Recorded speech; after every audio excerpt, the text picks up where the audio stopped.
పట్టణంలోని తహసీల్ చౌరస్తా వద్ద మధ్యాహ్న భోజన కార్మికులు తమ న్యాయమైన డిమాండ్ల సాధన కోసం చేస్తున్న రిలే దీక్ష బుధవారానికి 9వ రోజుకు చేరుకుంది. ఈ సందర్భంగా ఏఐటీయూసీ జిల్లా నాయకులు రామయ్య, స్థానిక నాయకులు వెన్న సురేష్, మొహరాంలు హాజరై కార్మికులకు సంఘీభావం ప్రకటించారు. అనంతరం జిల్లా నాయకులు రామయ్య మాట్లాడుతూ మధ్యాహ్న భోజన కార్మికుల న్యాయమైన డిమాండ్లను వెంటనే ప్రభుత్వం నెరవేర్చాలని డిమాండ్ చేశారు. ఈ కార్యక్రమంలో ఏఐటీయూసీ నాయకులతో పాటు మధ్యాహ్న భోజన కార్మికులు పాల్గొన్నారు. తెలంగాణ మధ్యాహ్న భోజన వర్కర్స్ యూనియన్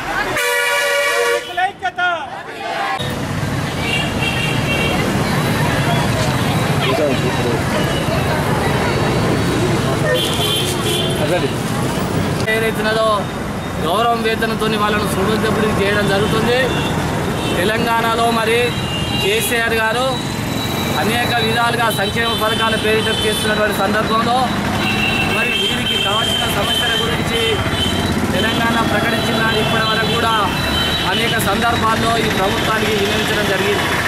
ఇక్కడ ఉన్నటువంటి అధికారులు కానీ లేదా ఇతర ప్రజాప్రతినిధులు కానీ మరి ఎలాంటి చర్య లేనందువల్లనే మేము ఇవాళ రోడ్డు మీదకి వచ్చి నిరవధిక సమ్మెకు పూనుకోవడం జరిగింది.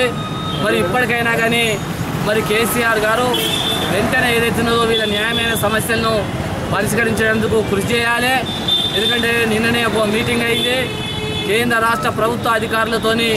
ఏదైతే ఆ సమావేశంలో తాత్కాలికంగా మరి జీతాలు పెంచడానికి ఏదైతున్నదో మరి ఒక సిఫారసు చేసేటువంటి పద్ధతిలో నిర్ణయం జరిగింది. అట్లా కాకుండా ఏదైతున్నదో ఇవాళ ఈ ఓట్లు తెచ్చే ఈ పథకం ఏదైతున్నదో మీకు ప్రభుత్వాలకు కోట్లాది రూపాయలు పెట్టి ఈ ప్రభుత్వం ఏదైతున్నదో యజ్ఞయాగాలు నిర్వహిస్తుంది. అందుకు మాకేం అభ్యంతరం లేదు. కానీ వాళ్ళ అట్టడుగు వర్గాలు ఉన్నటువంటి వాళ్ళు ఆకలితో అటుమడిస్తూ అప్పుల పాలైనటువంటి మధ్యాహ్న భోజనం వర్కర్లకు సరి అయిన న్యాయం చేయడం ద్వారా ఏదైతున్నదో ఇవాళ బంగారు తెలంగాణ సాధించేటువంటి పరిస్థితి ఉంటుంది. ఆ సాధన వైపున వెంటనే ఈ సమ్మె విరమించడానికి రాష్ట్ర ప్రభుత్వం పూనుకోవాలని చెప్పి మేము ఏఐటీసీ వైపున డిమాండ్ చేయడం జరుగుతుంది. భోజనం పథకము అనేక కార్మికుల మేము 1000 రూపాయల వేతనానికి బానిసలుగా మమ్మల్ని ఒక సులకంగా పురుగులుగా చూసి పని చేపిస్తున్నటువంటి స్కూళ్ళల్లో మరి అనేక దినంల నుండి రూపాయి పావుల ఇచ్చినప్పటికి కూడా మేము అప్పుడు కూడా జీతాలు లేకుండా కూడా చేసినాము.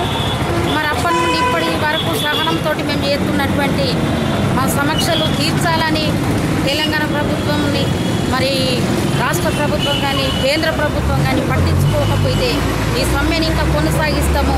మరి స్కూళ్ళల్లో వంట చేస్తున్న పని మనుషుల కింద లెక్క పెట్టుకుంటున్నారు, సులకంగా ఇవ్వుతున్నారు. మాకు 8000 జీతం పెంచేదాకా మేము ఈ సమ్మెను కొనసాగిస్తామని ఏటీసీ తరఫున కోరుకుంటున్నాం.